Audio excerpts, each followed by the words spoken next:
Radio MD. RadioMD.com. Become a healthier you 5 days a week. This is Melanie Cole's Health Radio. In this new millennium, it seems that the younger generations are more and more open and explicit about sex.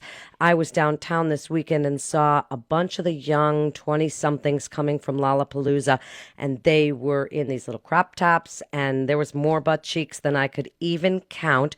So it would seem to an older broad like myself that they are much more sexually explicit and probably hook up a lot more, but that may really not be the case. My guest is Rachel Hills. She's a New York-based feminist journalist and author of The Sex Myth. Welcome to the show, Rachel. So I'm kind of wrong, right? What I was seeing on the train and these girls in these little tops and taking selfies and little butt cheeks all around, thinking, wow, they just must have a hookup party every night, because that's what it looks like to me. Yeah, I think that is often the perception of the older generation. But as you probably recall from when you were in your 20s, the way that people dress doesn't always necessarily reflect what they're doing in the bedroom. It doesn't. I mean, the fact is that we used to try and dress sexy, and we used to try and do that, and it wasn't all tie-dyed shirts and pants, but we used to try and dress sexy to attract members of the opposite sex, but it didn't mean we were jumping into bed with them. So what are we saying now about the millennials? And because I'm trying to learn millennial speak, I want to be able to. So what are we learning about them and the fact that it is seemed to be a very vain, me-centric society with the selfies and the clothes, and what are we learning? Well, I think that there's been a story over the past 5 or 10 years about millennials as being more highly sexed than any generation that's come before them. And I guess if you think about it, the same story was probably told about the Gen Xers and the baby boomers before them. So that's not entirely new. But what's interesting is that some of the academic research that's come out around millennials and sex shows that actually they, or we rather, are having slightly fewer partners than our parents' generation were. And while I think that casual sex is definitely something that is accepted by millennials on a kind of moral level, generally speaking, it's not necessarily something that's happening in people's lives on a regular basis. So what are they thinking about that now? Have we sufficiently scared them today with AIDS and STIs and pregnancy and all those after-school specials that we watched ad nauseum? Are they sufficiently concerned about those things, or is there just more of a, and since you're a feminist journalist, is there more of a feeling of my body is my own and I'm not going to give it to someone till I'm damn good and ready?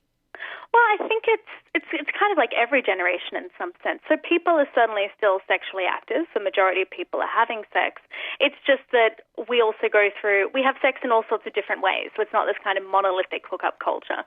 Sometimes people hook up, but generally it happens once or twice a year if it's happening at all. And people also have long-term relationships, and that people also go through, unfortunately, when we're going through it, quite long periods of time when they're not having sex either. So it's more, there's a diversity of sexual experiences. Is it? Are they doing different things than we did? I don't know. What were you doing? Well, no, I mean, the things like one-night stands, and it seems now that so many of the dating situations for some of the young people I know, and Rachel, let's just put this out there, I still kind of think of myself as that age, even though they look at me and say, yeah, right. But is it group dating is what I hear about now, and groups out, but this weekend I must say that I saw more girls, so many girls, downtown Chicago, that I was absolutely shocked, and definitely, dressed like they were looking for love. I think that's just kind of how young people dress. Like, I remember when I was 16 or so, I used to love to wear miniskirts. And I wasn't really trying to be sexy. I was just dressing in a way that I'd been taught by our culture was what pretty girls wore or what cool girls wore. And even though perhaps to an older person I would have registered as, being an example of raunch culture, in my mind I was kind of horrified by the sexual attention that I got. I mean, that said, I was also only 16 at the time, so. What are they saying about STIs and pregnancy? And is AIDS even still, because it still really affects millions and millions and millions of people every year. Is that even in the mindset of millennials? That's a great question. And even though it's not something that I necessarily cover in my book, it's definitely something I've covered in my journalism. And my sense is that probably people aren't as aware of HIV and of STIs as they should be. I think there's still probably a perception that that's something that happens to bad people rather than something that can happen to you. So I think that certainly amongst people I've spoken to, condom use seems to be something that happens more in casual sex than in long-term relationships. But of course, you don't know that someone that you're in a relationship with doesn't have an STI unless you both get tested. Well, absolutely. Now, when you were doing research for your book, The Sex Myth, what did people tell you about their sex lives? What did they, I mean, this is the dirt here. This is what we want to know about. What did they tell you about what's going on? Are women still holding on to their virginity, or if they ever were, really? Yes, and if they ever were, are they talking about it less? Are they more open about sex and talking about it with partners, talking about protection? Is it all more open today? I think that a lot of the old taboos around sexuality are in decline. It's interesting that in America in particular, there's a lot of focus on purity culture and this idea that people and women in particular shouldn't be having sex. But amongst the women and the men that I spoke to as well, that really wasn't the ideal that people were aspiring to. Rather, what people wanted to be was someone who was attractive and confident and kind of able to have whoever they wanted. But the source of anxiety was, of course, that this was quite an ideal, so their lives didn't necessarily measure up to that, and that was a source of some insecurity and stress for a lot of people I spoke to, feeling like they weren't sexual enough rather than feeling like they were too sexual.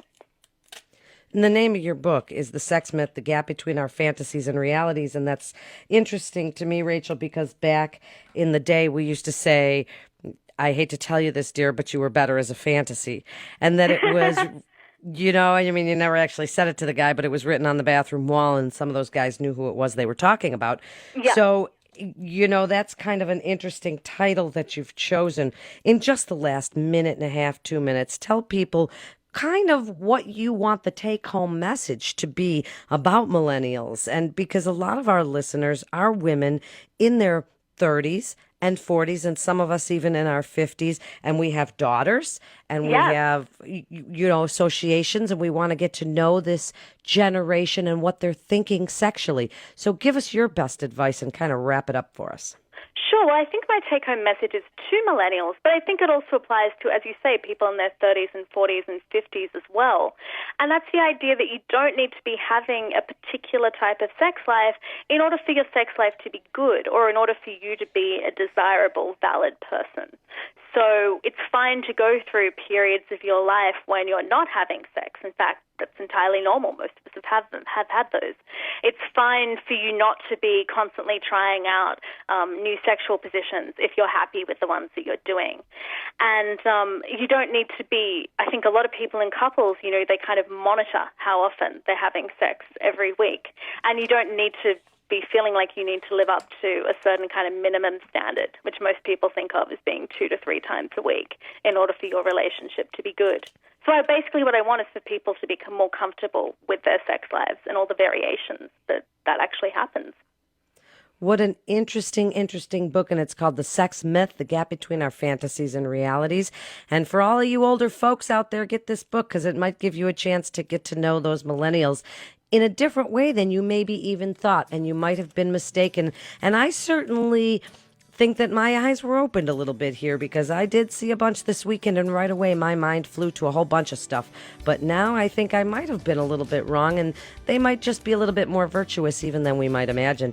You're listening to Radio MD. If you missed any of the great programming, you can listen anytime on demand or on the go. This is Melanie Cole. Stay tuned and stay well.